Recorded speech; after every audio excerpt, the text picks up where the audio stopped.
नमस्कार दोस्तों, जय हिंद जय भारत। चाइना की हरकतों के बारे में आज पूरे विश्व को पता चल गया है और भारत को भी चाइना को जवाब देना चाहिए। भारत के जो पॉलिटिशियंस हैं वो अपने स्तर पर काम कर रहे हैं और हमारे जो सैनिक हैं वो अपने स्तर पर काम कर रहे हैं और हम जो जनता है, हम जो पब्लिक है, उनको भी अपने स्तर पर काम करना चाहिए। जनता बस एक काम कर सकती है, बाइकॉट चाइना।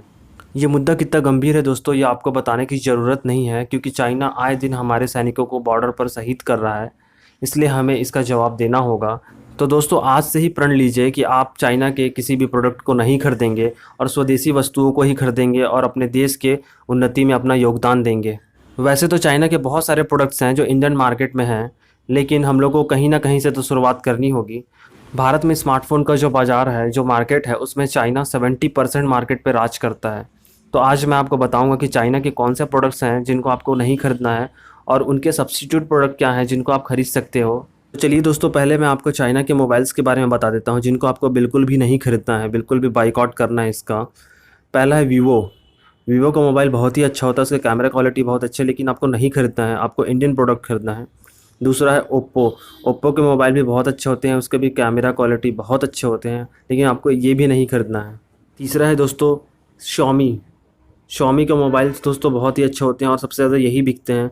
और एक फ़ैक्ट की बात बताऊं तो ये शॉमी का ही मोबाइल मैं रखता हूं, पर अब इसे अगर हम लोग अपने मेहनत की कमाई से खरीदे हैं तो इसको फेंकना नहीं है, बस आगे ये ध्यान रखना है कि आगे आपको चाइना के प्रोडक्ट नहीं खरीदने हैं। और चौथा है दोस्तों रियलमी। रियलमी का मोबाइल भी बहुत अच्छा होता है कम दामों पर। और पांचवा है दोस्तों वन प्लस। वन प्लस का एक स्टैंडर्ड सेट करके रखा है उन्होंने कि अगर 35 से 40 50 हज़ार के बीच में कोई मोबाइल चाहिए तो वन प्लस वाला स्टैंडर्ड सेट करके रखें। और मज़े की बात यह है दोस्तों, ये जो ऊपर के चारों मोबाइल के ब्रांड मैंने बताए हैं वो एक ही कंपनी की है, BBK इलेक्ट्रॉनिक्स। इन्होंने बड़ी ही चालाकी के साथ अलग अलग brand, Oppo, Vivo, one plus, Realme, अलग अलग ब्रांड के मोबाइल निकाले ताकि कस्टमर्स हैं इन्हीं चारों पांचों में कंपटीशन में देखकर फंसे और इनमें से कोई एक ही खरीदे, जिससे फ़ायदा सिर्फ BBK इलेक्ट्रॉनिक्स को हो और अल्टीमेट फ़ायदा चाइना को हो। चाइना के और भी जो मोबाइल फ़ोन्स हैं दोस्तों जो आपको नहीं खरीदने हैं वो है हुआई। हुआई के भी बहुत फ़ोन्स बिक रहे हैं। हॉनर के भी बहुत फ़ोन पिछले 2-3 साल में बिके हैं। लेनोवो के लैपटॉप्स भी बिकते हैं। जियोनी, ये सारे स्मार्टफोन्स आपको नहीं खरीदने हैं दोस्तों। इस कंपनी के कोई भी प्रोडक्ट आपको नहीं खरीदने हैं। अब आप सबको पता चल गया होगा कि कौन से कंपनी का मोबाइल आपको नहीं खरीदने हैं। अब आगे मैं बताता हूँ कि कौन कौन से कंपनी का मोबाइल है जो आप खरीद सकते हैं, जो इंडिया के हैं या फिर जो अदर देन चाइना, क्योंकि हम लोग को बाइकआउट चाइना करना है। तो अब मैं आपको बताऊंगा कि कौन कौन से कंपनी है जिनके आप मोबाइल फ़ोन्स खरीद सकते हैं। पहले नंबर पर आता है, अगर आप महंगे फ़ोन की शौकीन हैं तो आप एप्पल आईफोन के फ़ोन्स खरीद सकते हैं। ये USA का कंपनी है और इसका ये मैन्युफैक्चरिंग यूनिट इंडिया में भी है। तो दोस्तों एप्पल बहुत अच्छा चॉइस है। सेकंड नंबर पे आता है सैमसंग, जो कि साउथ कोरिया का है। सैमसंग में पहले बैटरी प्रॉब्लम होता था, लेकिन अब वो फिक्स हो चुका है। सैमसंग के बहुत अच्छे अच्छे फ़ोन अभी लॉन्च होने लगे हैं और वो चाइनीज़ फ़ोन को टक्कर दे रहे हैं। थर्ड नंबर पे आता है नोकिया। नोकिया फिनलैंड की कंपनी है दोस्तों, और जब से नोकिया में एंड्रॉयड आया है तब से भी उसके फ़ोन्स के स्टैंडर्ड बढ़ गए हैं। चौथे नंबर पे आता है दोस्तों माइक्रोमैक्स। माइक्रोमैक्स इंडियन कंपनी है और ये फोर्थ नंबर पे इसलिए आ रहा है क्योंकि इसका स्टैंडर्ड बाकी तीनों के स्टैंडर्ड से थोड़ा कम है, लेकिन माइक्रोमैक्स के फ़ोन्स में बहुत अच्छा पोटेंशियल है, वो भी बहुत अच्छा चॉइस हो सकता है दोस्तों। पाँचवें नंबर पे आता है इन्फिनिक्स। इन्फिनिक्स साउथ कोरिया की फ़ोन है और ये भी बहुत अच्छे फ़ोन्स बनाते हैं।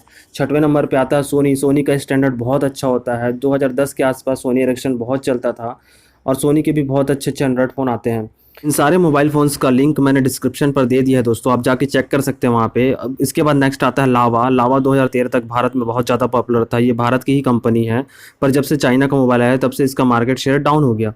इसका एक सब ब्रांड भी था जोलो, जो कि अभी चल रहा है दोस्तों। कुछ फ़ोन है जो ये निकाल रहे हैं। उसके बाद आते हैं दोस्तों आसूस। आसूस ताइवान की कंपनी है जो कि लैपटॉप भी बनाती है। नेक्स्ट आता है दोस्तों मोटोरोला। मोटोरोला अभी चाइना खरीद लिया है, पहले ये USA का था, अब इसे चाइना खरीद लिया, तो ये चाइनीज़ कंपनी है, अब इसका मोबाइल आपको नहीं खरीदना है।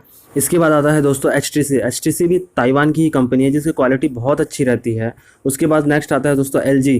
LG साउथ कोरिया की कंपनी है, इसके भी फ़ोन्स आप खरीद सकते हैं।